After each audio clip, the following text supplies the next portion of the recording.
saya buat tamu.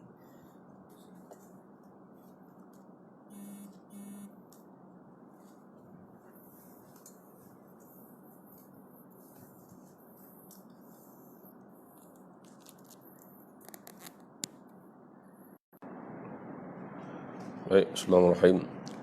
Alhamdulillah, wassalatu wassalamu ala sayyidina Rasulillah wa ala alihi wasahbihi wa man nasara wa wala. Alhamdulillah, kita dapat sambung pengajian kitab kita pada kali ini, iaitu kitab Al-Adabul Mufrad, karya Imam Muhammad bin Ismail Al-Bukhari rahimahullah. Dan kita sampai pada bab ke 100, iaitu hadis yang ke 198, iaitu bab idza kariha an ya'kula ma'a 'abdihi, iaitu bab apabila seorang itu tidak mau makan bersama hambanya.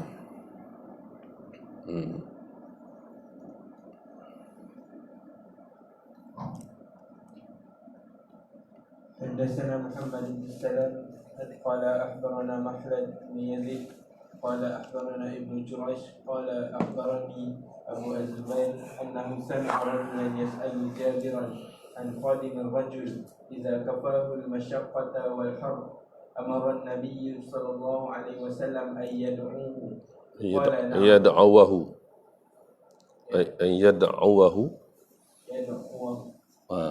يدعوه قال نعم فإن كره أحدكم أن يطعم معه فليطعمه أكلة في يده. Daripada Abu Zubair bahawasanya dia telah mendengar akan seorang lelaki bertanya kepada Jabir radhiyallahu anhu mengenai hamba seseorang. Jika hamba itu sudah cukup dengan kepayahan dan kepanasan yang memasak, apakah Nabi SAW memerintahkannya untuk memanggilnya makan? Dia yakni Jabir menjawab, ya, sekiranya seseorang daripada kalian membenci, yakni tidak suka makan bersamanya, maka hendaklah memberi makanan pada tangannya.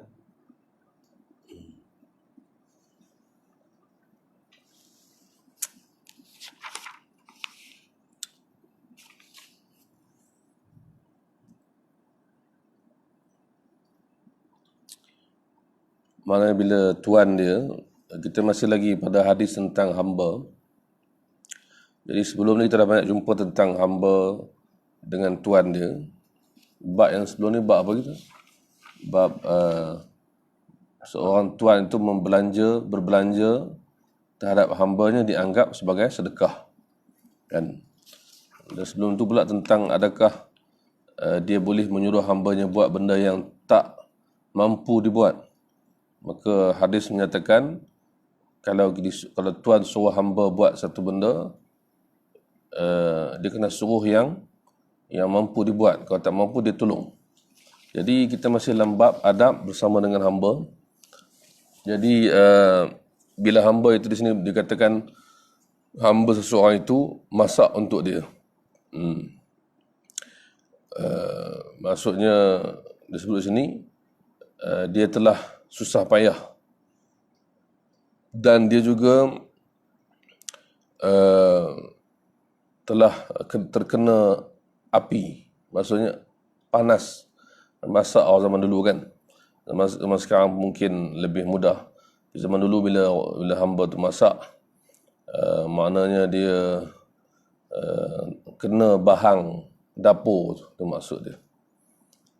Jadi diberi pilihan sama ada nak makan bersama ataupun bagi makan tu terhadap hamba dia. Maksudnya dari segi hamba tu sepatutnya dia kesian, tuan tu patut kesian dekat hamba dia. Tapi tidak semestinya makan bersama. Itu ada tahap hamba yang boleh makan bersama. Macam hadis Abu Zar dulu kita jumpa, dia boleh makan dan pakai sama macam hamba dia. Itu tahap, Masya Allah. Tapi kalau dia tak dapat duduk sama, ada sebab tertentu, bagilah makan tu kepada kepada hamba dia. Maksudnya tuan itu mungkin dia tak nak duduk sama-sama, tapi bagilah makanan tu kepada dia. Maksudnya sebab kesian hamba dia tu dah usaha masak untuk dia, itu maksud dia. Di Islam ni orang kata apa, menjaga hamba ke tahap itu. Memang hamba-hamba zaman dululah. Kalau ada orang yang ada hamba, ada zaman sekarang pun ada orang pembantu, orang gaji, orang yang ada apa, kan orang kaya yang ada pemandu, tukang masak. Tak mesti dia makan sama, tapi dia tak bolehlah zalimi tukang masak tu. Kan tak mestilah orang kata apa, kena duduk makan sama-sama dengan dia. Mungkin tukang masak tu pun rasa segan, kan. Ya? Cara menghargai itu macam-macam. Sama ada makan sekali kalau boleh, kalau tak boleh makan yang sama, kan. Ataupun terima kasih, dan adalah adat-adat menentukan juga. Contoh macam inilah orang yang kita tengok, orang kaya kan, cara mereka tak makanlah dengan tukang masak tu, tapi tukang masak tu baik, dilayan dengan baik, ibarat keluarga sendiri. Tapi bila makan, tak apalah, tuan dia makanlah sama-sama dengan keluarga tuan dia. Ini bukan maksud orang kata apa dia menghina, tapi dia kena cari jalan bagaimana tukang masak tadi nak gembira juga, itu maksud dia.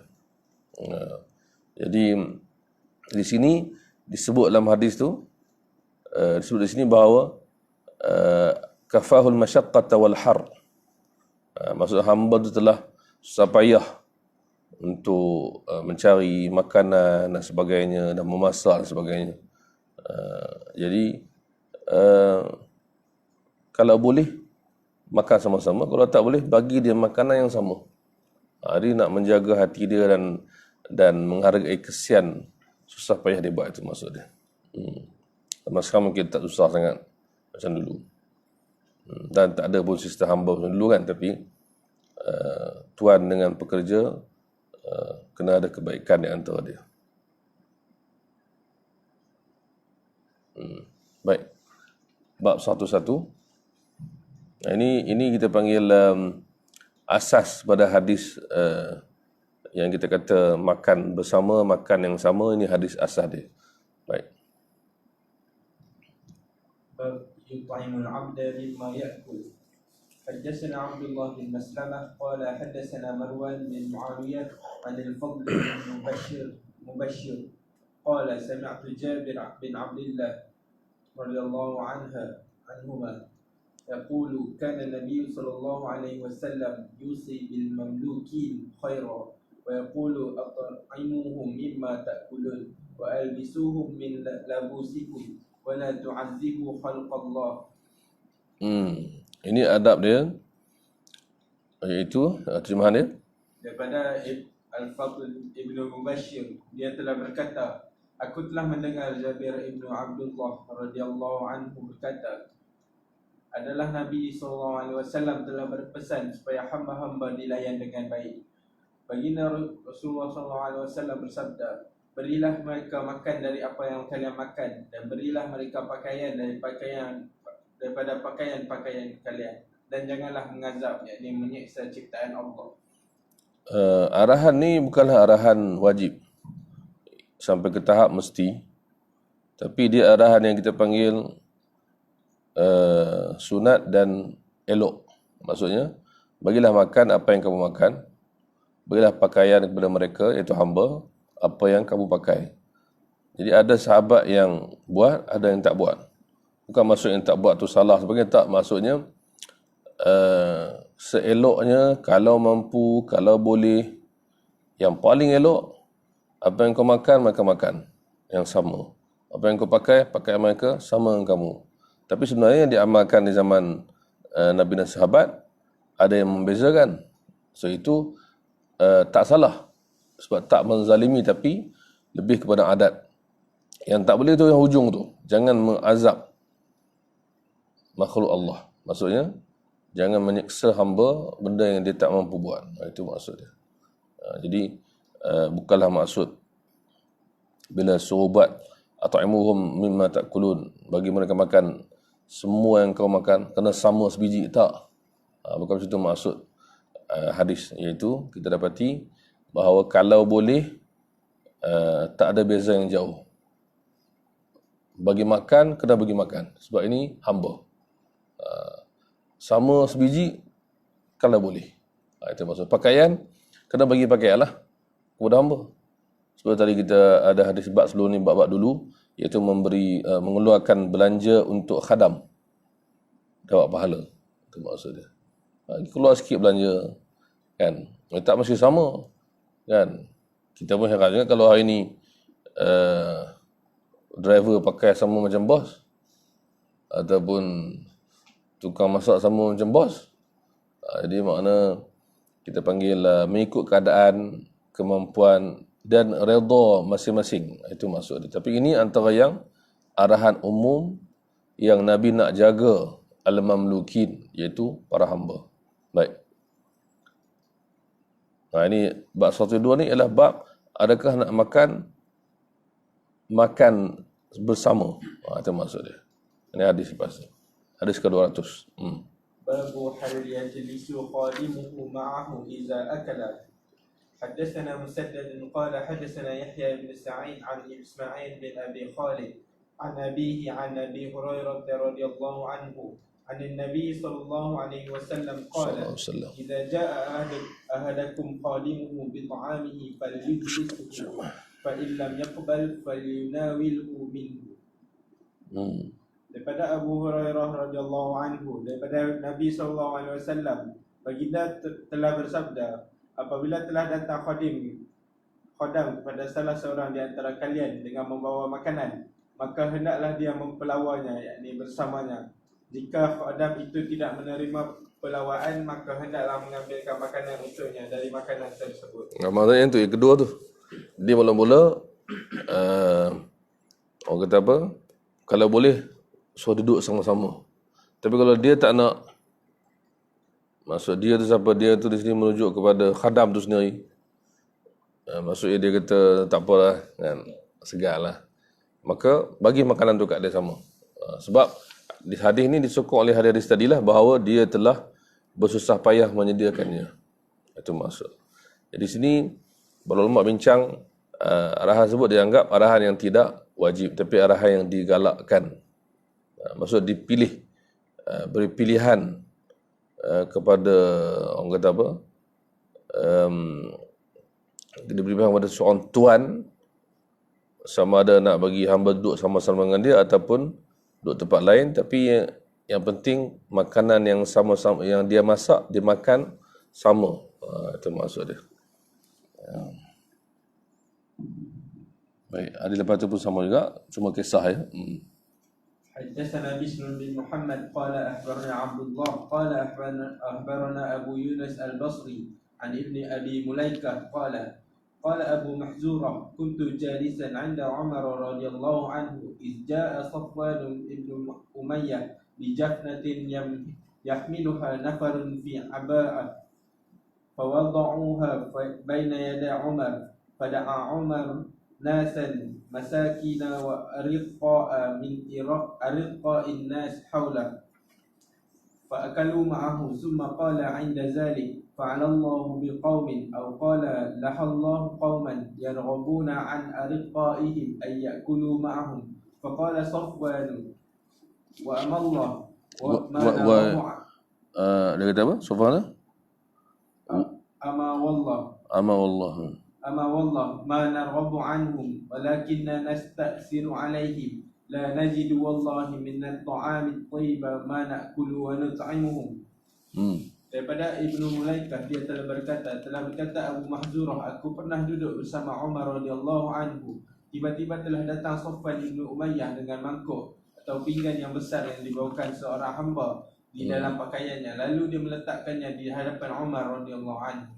Maka Umar radhiyallahu anhu memanggil orang-orang miskin dan para hamba sahaya yang berada di sekitarnya. Lalu mereka telah makan bersamanya. Kemudian Umar radhiyallahu anhu berkata ketika itu, Mudah-mudahan Allah berbuat terhadap suatu kaum, atau Umar radhiyallahu anhu telah berkata, semoga Allah mencercah akan suatu kaum yang enggan makan bersama hamba-hamba mereka. Di pada Sayyidina Umar, mana benda ni kalau boleh buatlah. Kan? Kenapa tak nak makan sama-sama dengan orang hamba dan orang miskin? Kan? Jadi ini pandangan Umar, tapi Sofwan jawab. Ada. Lalu Sofwan telah berkata, adapun demi Allah kami tidak membenci mereka, akan tapi kami mendahulukan atas mereka. Dan demi Allah kami tidak menemukan makanan yang baik yang kami makan dan kami berikan kepada mereka. Maknanya semuanya mengikut kemampuan. Kan? Kalau pada asasnya itu, bagi Sayyidina Umar, maknanya kenapa tak nak orang miskin makan sama-sama?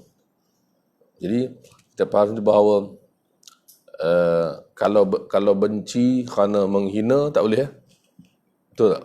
Kan maksudnya kita dilarang untuk menghina sama Islam kan? Apa ni? Sebab bihasbi min asy-syar'i an yahqira akhahu al-muslim. Cukuplah satu kesalahan bila seorang itu membenci, merendah-rendahkan seorang muslim yang lain. Jadi bukan soal merendahkan. Kalau soal merendahkan, saya tak nak makan dengan orang miskin, ini orang miskin bukan standard saya, ini salah lah. Ini takabur.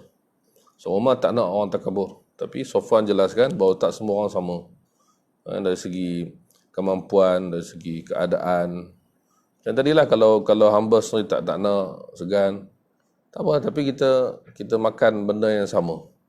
Dan macam kita kan, kita bukan sentiasa orang kata apa, kita tahu orang tertentu ni manusia macam kita, tapi bila dia contohnya orang yang lebih tinggi pangkat dia, so kita segan nak makan dengan dia, itu cerita lain. Tapi dia pun tak sombong.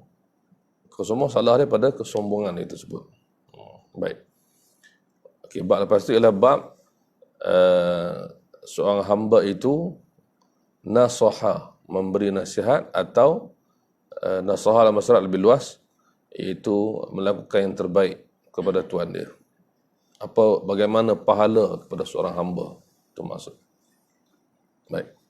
حدثنا إسماعيل قال حدثني مالك عن نافع عن عبد الله بن عمر رضي الله عنهما أن رسول الله صلى الله عليه وسلم قال إن العبد إذا نصح لسيده وأحسن عبادة ربه له أجره مرتين. Daripada Ibnu Umar radhiyallahu anhuma bahwasanya Rasulullah sallallahu alaihi wasallam bersabda, sungguhnya apabila seorang hamba memberi nasihat atau mengikhlaskan hikmatnya kepada Tuhannya dan baik ibadahnya kepada Tuhannya, maka baginya ganjaran pahalanya 2 kali. Maksudnya pahala dia sebagai hamba Allah dan sebagai hamba Tuannya. Dan maksud ada nasaha, kita sedia maklum, perkataan nasaha ni antara perkataan yang luas makna dalam bahasa Arab. Antara makna yang mudah untuk kita terjemahkan ialah melakukan yang terbaik. Melakukan yang terbaik. Nasaha ni melakukan yang terbaik. Jadi bila seorang hamba itu dia taat kepada Allah sebagai seorang Muslim, kemudian dalam masa yang sama dia taat kepada Tuhan dia dari segi melakukan yang terbaik untuk Tuhan dia, menunaikan apa yang diperintahkan, menjaga hak Tuhan dia, menjaga kehormatan dan sebagainya, maka dia telah mendapat gandaan pahala. Itu maksud dia. Jadi ini menunjukkan bahawa daripada pihak hamba pun ada ganjaran yang disediakan oleh Allah SWT bila dia, syarat dia bila dia nasaha, dia buat yang terbaik untuk Tuhan dia. Lepas ni lagi jelas hadis lepas ni. Baik.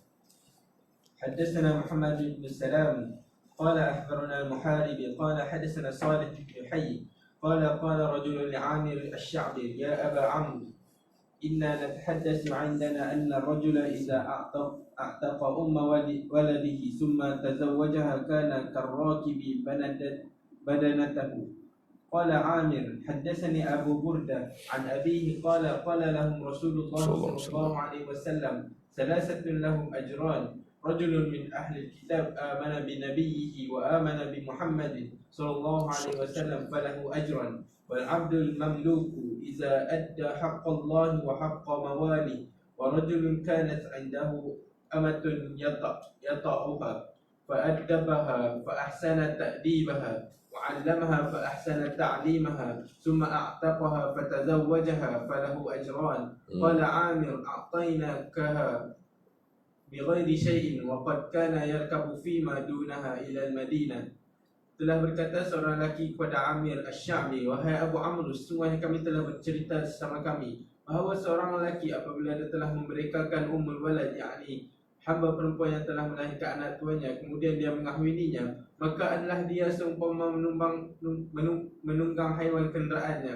Lalu Amir telah berkata, telah menceritakan kepada aku Abu Burdah daripada ayahnya, dia telah berkata Rasulullah SAW telah bersabda tentang mereka, yakni 3 orang yang bagi mereka 2 ganjaran pahala, iaitu seorang lelaki dari ahli kitab yang telah beriman dia dengan nabinya dan dia telah beriman dengan Nabi Muhammad, maka baginya 2 pahala. Dan seorang hamba yang telah menunaikan hak Allah dan hak tuannya, dan seorang lelaki yang memiliki hamba perempuan yang dia setubuhinya, kemudian dia mendidiknya, lalu mengelokkan dirikan kepadanya, mengajarnya dan mengelokkan pengajaran kepadanya, kemudian dia memerdekakannya, kemudian menikahinya, maka baginya 2 ganjaran pahala. Amir telah berkata, kami telah memberinya tanpa sesuatu, yakni secara percuma tanpa apa-apa imbalan, dan adalah dia telah pergi ke Madinah tanpanya. Terjemahanlah tu tak apa tepat, tapi Ganjaran. nak cerita Amir Asy-Sya'bi ni tabi'in terkenal. Dia nak beritahu hadis tadi yang dapat pahala gandaan tu kan. Dia nak menjawab persoalan orang yang ada hamba perempuan kemudian dia kahwini kan. Jadi lepas dah cerita hadis-hadis ni, mereka dapat pahala gandaan pahala, dia kata kepada orang yang datang jumpa dia tu, dia kata, ambillah hadis ni percuma daripada aku. Maksudnya aku susah payah cari hadis ni, mengaji hadis ni, merantau sana sini, ambillah secara percuma dari segi ganjaran duniawi. Ini kata-kata Amir Asy-Sya'bi ni penting. Walaupun kita sedang cerita tentang bagaimana seorang tuan di zaman dulu dan hamba dia itu bila taat kepada Allah dan taat kepada tuan dia dapat pahala yang digandakan. Tapi kita ambil hujung ni, di ni dalam Sahih Bukhari pun ada kata-kata ni, iaitu Amir Asy-Sya'bi kata, a'tainakaha bighairi syai'. Aku bagi hadis ni kepada kamu tanpa apa-apa upah duniawi, maksudnya aku tak dapat apa-apa. Maka ulama kata, tetapi orang yang menyampaikan hadis ni dapat pahala di akhirat, ganjaran ukhrawi. Ini kita kena sama-sama renungkan juga bagi orang yang berceramah, menyampaikan ilmu agama. Jangan dilihat hanya kepada berapa dia dapat. Nasihat kita tujukan kepada semua orang lah. Semua orang. Jadi mungkin yang mendengar ni ataupun belum lagi menyampaikan apa-apa, satu masa nanti mungkin diminta menyampaikan agama kepada orang lain, mengajarkan agama kepada orang lain. Jadi kalau kita dah memang tak ada kerja lain, hanya kerja kita menyampaikan agama tu, maka para ulama membenarkan kita ambil upah mengajar agama. Tapi katakanlah kita diminta untuk mengajar tentang agama dan kita dah pun ada pekerjaan yang tetap, ataupun kita dah memfaham bahawa rezeki kita ada, alhamdulillah cukup, jadi tak perlu kita minta macam zaman sekarang penceramah letak harga ribu-ribu. Benda ni berlaku. Cuba tengok, ambil pengajaran sedar sama-sama daripada kata-kata Amir Asy-Sya'bi. Kita ambillah hadis ni tanpa apa-apa upah. Dan Nabi lepas tu waqad kana yurkabu fi madunaha ila al-Madinah, maksudnya orang yang duduk luar Madinah zaman aku dulu kena merantau pergi Madinah untuk ambil hadis yang lebih pendek daripada hadis ni. Maksudnya hadis ni panjang. Orang merantau zaman aku ambil hadis macam-macam, jauh-jauh, hadis pendek-pendek, kena merantau pergi Madinah. Tapi aku bagi kat engkau percuma. Itu maksud dia. Maksud serta mudah dia apa? susah payah guru tu mengaji, bukannya alasan untuk dia letak bayaran kepada murid dia. Kan? Itu yang kita boleh ambil pengajaran. Sebab Allah dah bagi ganjaran kepada dia. Jangan dia kata pula, oh aku susah mengaji, hang main nak ambil macam tu kan. Apa ni, susah aku pergi sana sini, sekarang aku nak bagi, kena bayar. Tak ada. Dia kata apa? Dia kata, kami dulu susah merantau mengembara. Amir Sya'bi ni tabi'in terkenal. Dan di zaman para sahabat, tabi'in ni kena merantau lah pergi Madinah. Kan, sebab sahabat-sahabat ramai duduk di Madinah. Hang duduk Kufah ke, Iraq, Kufah Iraq lah, Basrah Iraq ke, duduk mana, Mekah ke, duduk jauh lagi pada tu ke, Baghdad Iraq juga, duduk sampai ke tempat-tempat yang jauh ke, nak cari hadis, biasanya kenalah merantau mencari sampai ke Madinah. Itu maksud dia. Terutama di zaman Sayyidina Umar, memerintah Sayyidina Umar, dia nak sahabat-sahabat duduk Madinah, orang datang Madinah belajar. Jadi mana kena merantau. Bila merantau susah payah dulu, kemudian dah tersebar hadis, mengajar balik kan, balik mengajar tempat dia, ambil percuma. Kami dulu merantau cari hadis, kamu ambil lah. Bukan dia nak mungkit, dia nak beritahu, susah kami cari, engkau ambil senang, hargailah. Itu maksud dia. Itu. Ini penting kata-kata dalam Sahih Bukhari pun ada kata-kata ni. Sebab tu ulama dulu merantau. Baik. Jadi hadis tadi kaitan dia ialah tentang bagaimana seorang hamba menunaikan hak Allah dan hak tuannya. Itu maksud nasihat tu. Baik. Hadis lepas tu ada lagi dua. حدثنا محمد بن العلاء قال حدثنا أبو أسامة عن بريد بن عبد الله عن أبي بردة عن أبي موسى رضي الله عنه قال قال رسول الله صلى الله عليه وسلم المملوك الذي يحسن عبادة ربه ويؤدي إلى سيده الذي فرض الطاعة والنصيحة له أجران. Daripada Abu Musa radhiyallahu anhu, dia telah berkata, telah bersabda Rasulullah SAW, hamba yang mengelakkan akan ibadahnya kepada Tuhannya dan menunaikan kewajipan yang dibebankan kepadanya kepada tuannya, yakni majikannya, iaitu berupa taat dan memberi nasihat, maka baginya dua ganjaran pahala. Taat dan nasihat maksud buat yang terbaik. Itu maksud dia. Dia dapat ganjaran pahala, dia gandakan pahala dia, maka dia tidaklah rugi apa-apa dunia dan akhirat. Satu hadis kita ambil. حدثنا موسى قال حدثنا عبد الواحد قال حدثنا أبو بردة بن عبد الله بن أبي بردة قال سمعت أبا بردة يحدث عن أبيه قال قال رسول الله صلى الله عليه وسلم المملوك له أجران إذا أدى حق الله في عبادته أو قال في حسن عبادته وحق مليكه الذي يملكه. Daripada Abu Burdah ibnu Abdullah ibnu Abi Burdah, dia telah berkata, aku telah mendengar Abu Burdah menceritakan daripada bapanya, dia telah berkata, telah bersabda Rasulullah SAW, seorang hamba sahaya itu baginya dua ganjaran pahala apabila dia telah menunaikan hak Allah dalam ibadahnya, atau Rasulullah SAW telah bersabda dalam mengelokkan ibadahnya dan menunaikan hak tuannya yang memilikinya. Baik, kita berhenti kat sini. Sahih Bukhari kita sambung. Ada tak Sahih Bukhari?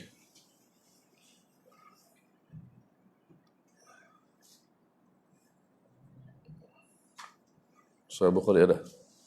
Ada kat situ. Kita bawa hadis yang ke-5.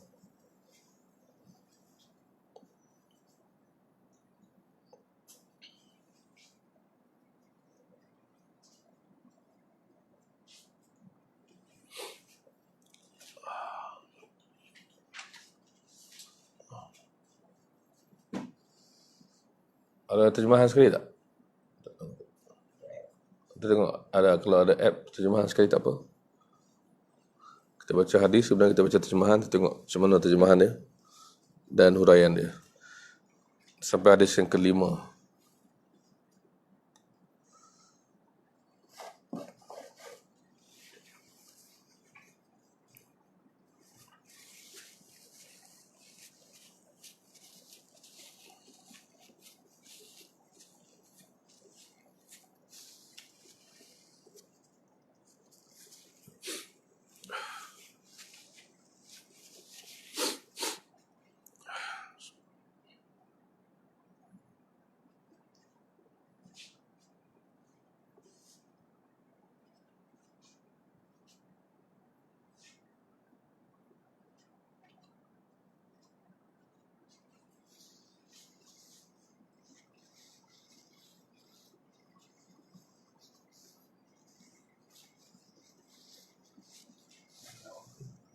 Ada?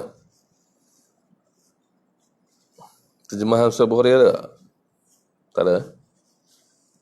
Tak apa, hantar baca yang Arab, lepas tu hantar pula cari terjemahan dia.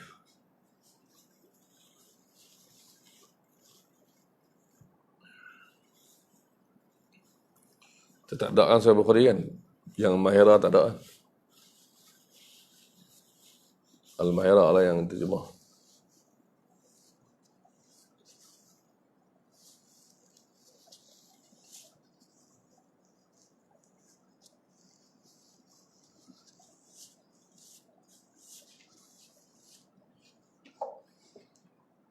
Wah, tu. Itu sama dia kecilkan lah. Dapat terjemahan dia? Hadis yang kelima. Ada?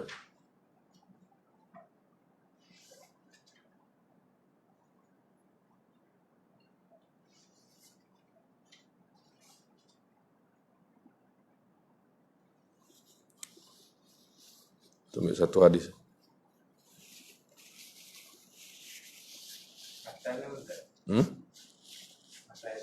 Hadisana Musa.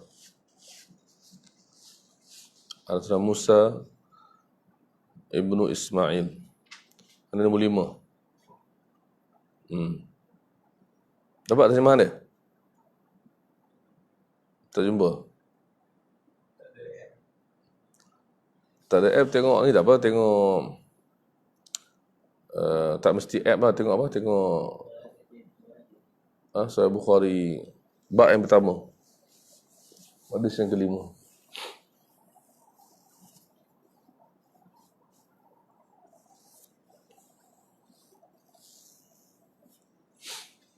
Okey, baca sambil-sambil. حدثنا موسى بن إسماعيل قال حدثنا أبو عوانة قال حدثنا موسى بن أبي عائشة قال حدثنا سعيد بن جبير عن ابن عباس في قوله تعالى لا تحرك به لسانك لتعجل به قال كان رسول الله صلى الله عليه وسلم يعالج من التنزيل شدة وكان مما يحرك شفتيه فقال ابن عباس فأنا أحركهما لكم كما كان رسول الله صلى الله عليه وسلم يحركهما وقال سعيد أنا أحركهما كما رأيت ابن عباس يحركهما فحرك شفتيه فأنزل الله تعالى لا تحرك به لسانك لتعجل به إن علينا جمعه وقرآنه قال جمعه له في صدرك وتقرأه فإذا قرأناه فاتبع قرآنه قال فاستمع له وأنصت ثم إن علينا بيانه ثم إن علينا أن تقرأه فكان رسول الله صلى الله عليه وسلم بعد ذلك إذا أتاه جبريل استمع فإذا انطلق جبريل فقرأه النبي صلى الله عليه وسلم كما قرأه. Ada tak jumpa? Jadi hadis ni hadis daripada Sa'id bin Jubair, tabi'in terkenal, daripada Ibn Abbas, sahabat Nabi yang terkenal. Ceritanya cerita tentang permulaan wahyu. Di awal turun wahyu. Cuma masalahnya Ibn Abbas tak lahir lagi masa tu. Ini sama macam kisah kita sebelum ni yang kita jumpa, iaitu kisah Sayyidatina Aisyah, cerita tentang permulaan wahyu, Gua Hira. Jadi di sini pula Ibn Abbas cerita tentang permulaan wahyu juga, ataupun awal-awal turunnya wahyu. Jadi sedangkan Ibn Abbas lahir lewat. Ibn Abbas lahir 3 tahun sebelum hijrah. Mana masa hijrah tu umur dia baru 3 tahun.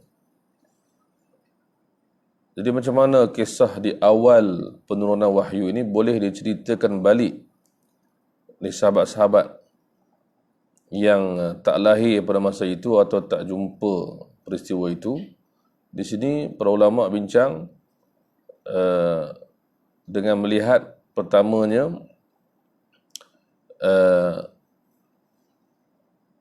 dengan dalam dua keadaan. Pertamanya ialah sahabat lain cerita dekat dia. Kan? Sahabat lain cerita dekat dia. Ibn Abbas kecil, orang macam Ibn Abbas lah. Jadi sahabat dia cerita dekat beliau begini, dia cerita balik. So tak ada masalah lah. Kan? Sebab sahabat lain yang cerita. Okay, itu satu. Yang kedua, kadang-kadang berlaku juga Nabi SAW yang cerita balik kat dia. Macam dalam kisah ni.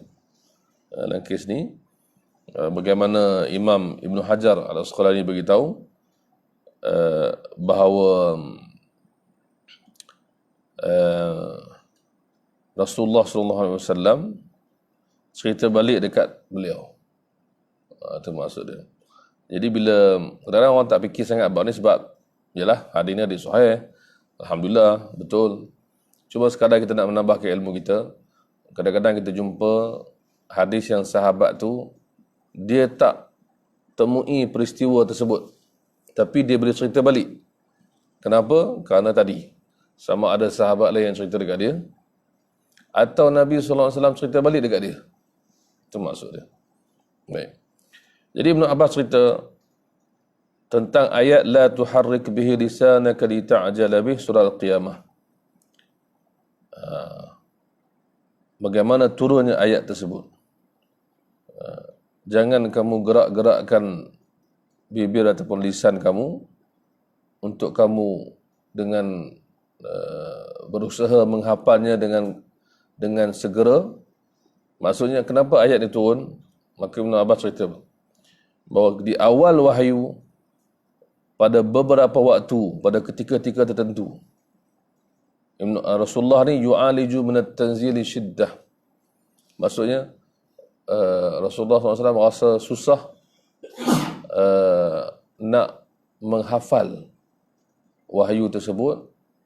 Nabi takut lupa, maka Nabi rasa susah nak ingat, maka Nabi agak gopoh untuk menghafal.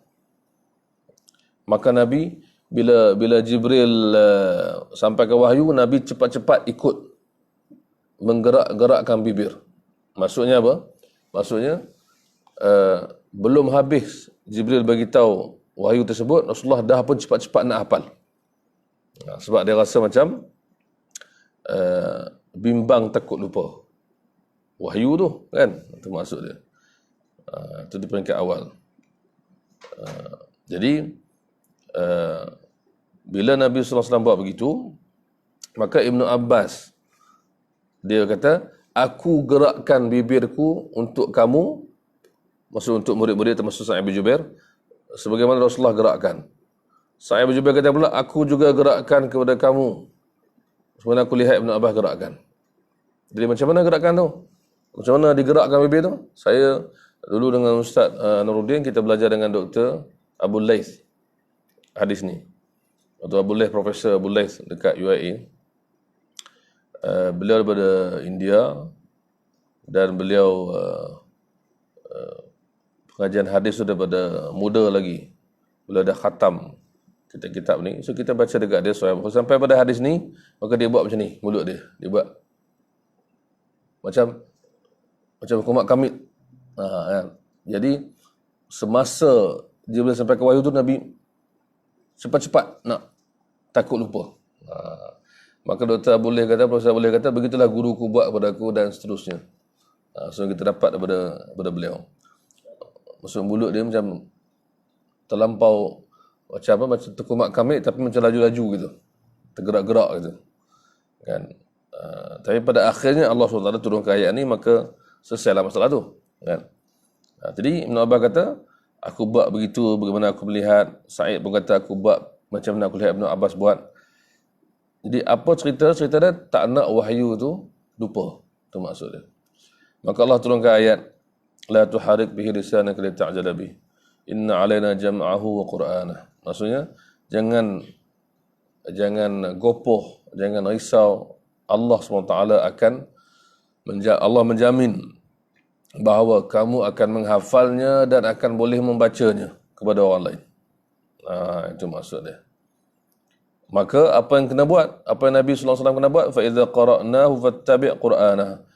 Iaitu tafsiran di sini, dengarlah dan diamlah. Maksudnya semasa wahyu disampaikan bukan lagi dengan menggerak-gerak bimbing nak hafal tak, diam dan dengar. Tapi selepas tu pasti Allah akan jadikan kamu hafal dan ingat. Itu maksud dia. Jadi apa yang berlaku lepas tu? Kata Ibn Abbas, dia kata, fakana Rasulullah sallallahu alaihi wasallam. Maka lepas tu apa berlaku? Alhamdulillah. Ba'da dzalik, selepas itu, idza atahu Jibril, bila Jibril datang kepada Rasulullah sallallahu alaihi wasallam, istama'a. Istama'a maksudnya dengar betul-betul. Istama'a ni maksudnya memberi perhatian sepenuhnya. Istama'a. Kan? Apa ni? Apa tu?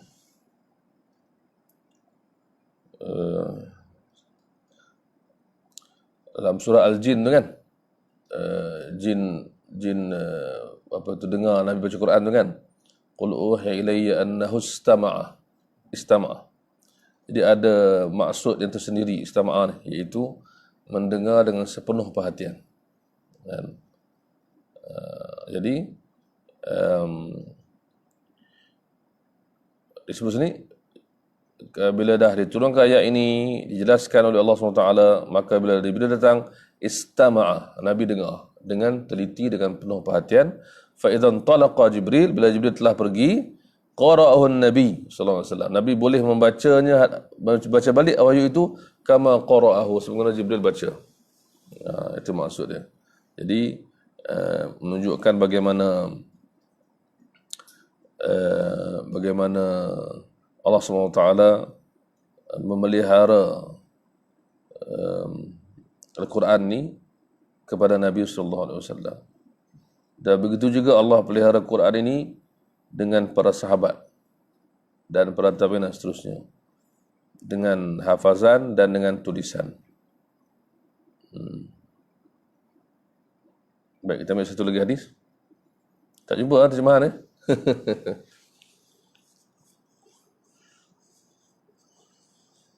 حدثنا عبدا قال أخبرنا عبد الله قال أخبرنا يونس عن الزهري وحدثنا بشر بن محمد قال أخبرنا عبد الله قال أخبرنا يونس ومعمر عن الزهري نحوه قال أخبرني عبيد الله بن عبد الله عن ابن عباس قال كان رسول الله صلى الله عليه وسلم أجود الناس وكان أجود ما يكون في رمضان حين يلقاه جبريل وكان يلقاه في كل ليلة من رمضان فيدارسه القرآن فلرسول الله صلى الله عليه وسلم أجود بالخير من الريح المرسلة.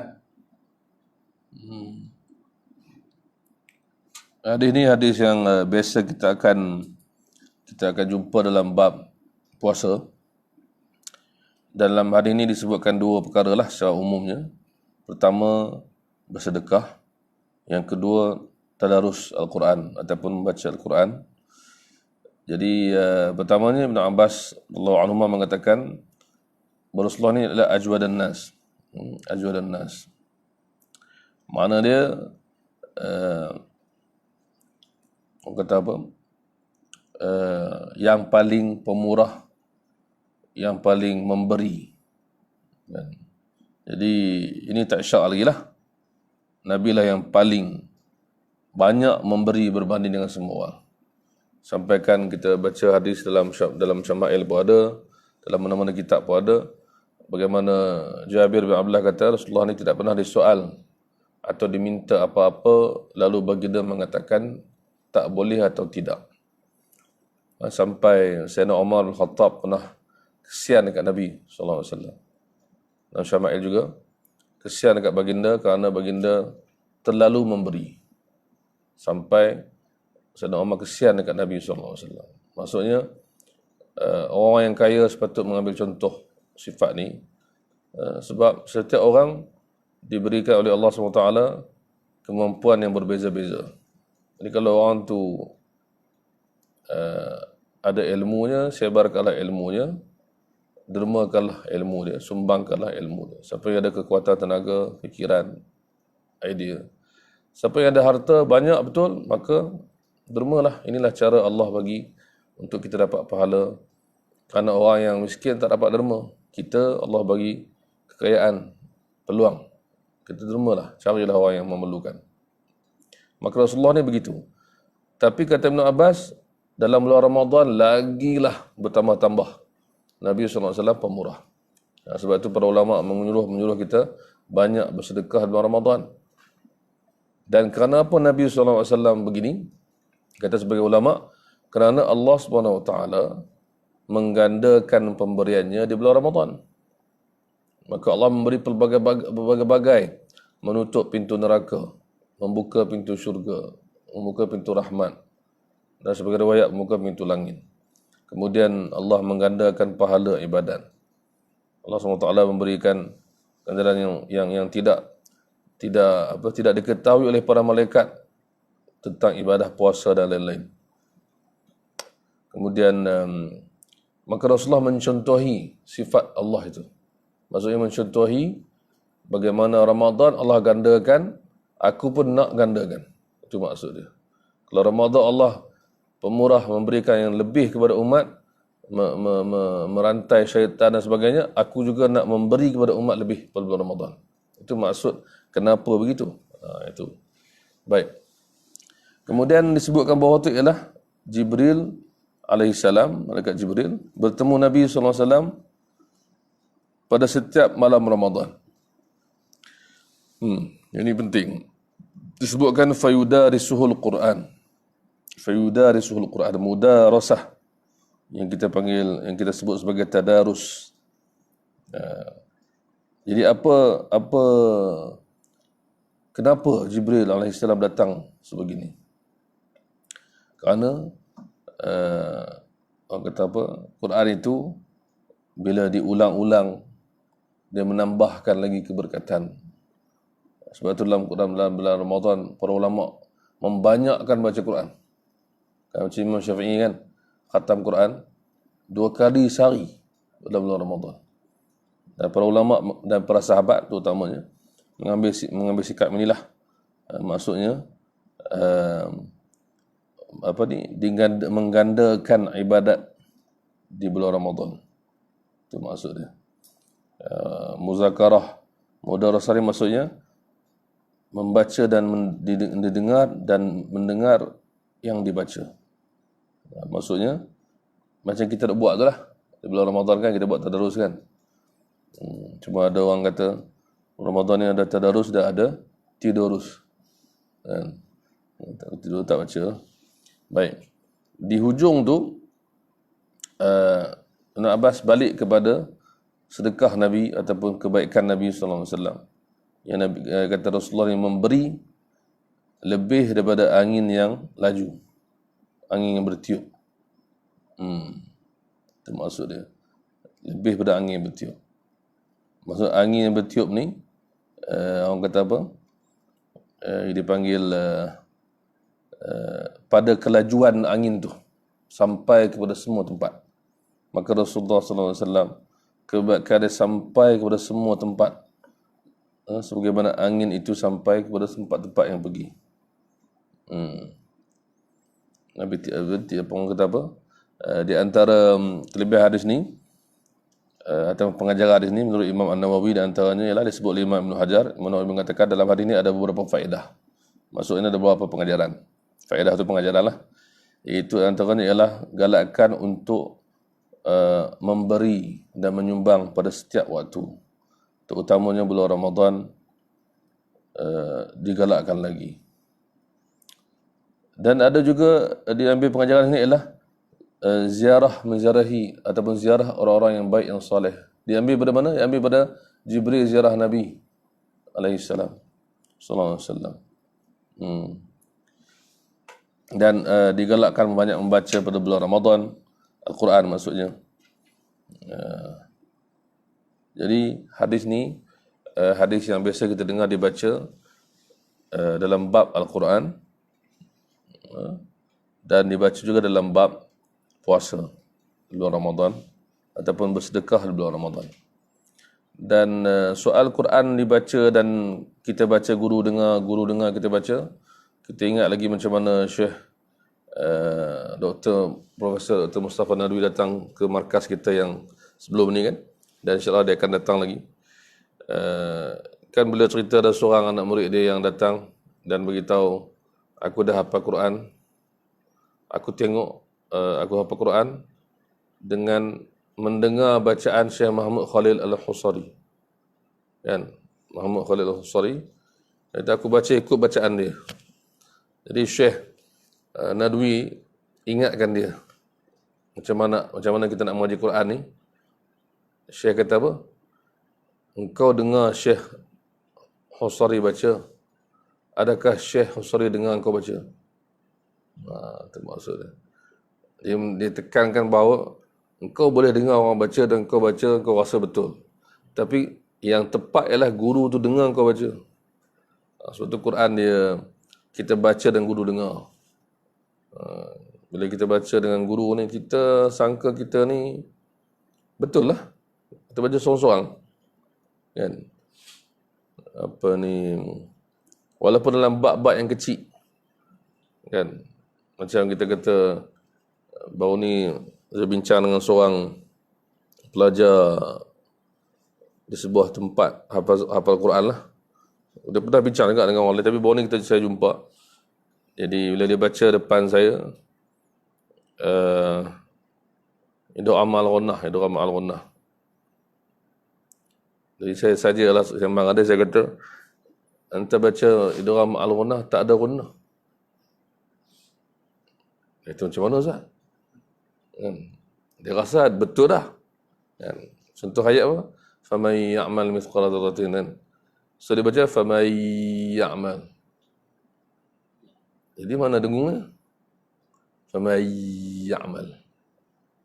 Ramai baca macam tu juga. Pasal dia rasa cukup dengan dia buat macam tu, dia dah buat idgham al-ghunnah, tapi ghunnah tak ada. Kan? فَمَنْ tak ada. Dia sama ada dua, sama ada dengung dulu sikit baru ya. Ini yang guru-guru Quran beritahu, termasuk guru-guru yang lama. Sama ada faman ya'mal, dengung dulu baru masuk ya. Faman ya'mal, tapi dia dekat-dekat lah, dia macam waktu yang dekat. Maksudnya nun dulu, dengung dulu baru ya. Faman ya'mal kan. Ataupun kita ada yang talaqi juga sebut dengung, ada dengung dalam tu. Kena ada faman ya'mal. Dia beza dengan faman ya'mal. Mai dengan mai dia beza. Jadi baru dia sedar. Oh, dia kata tu juga.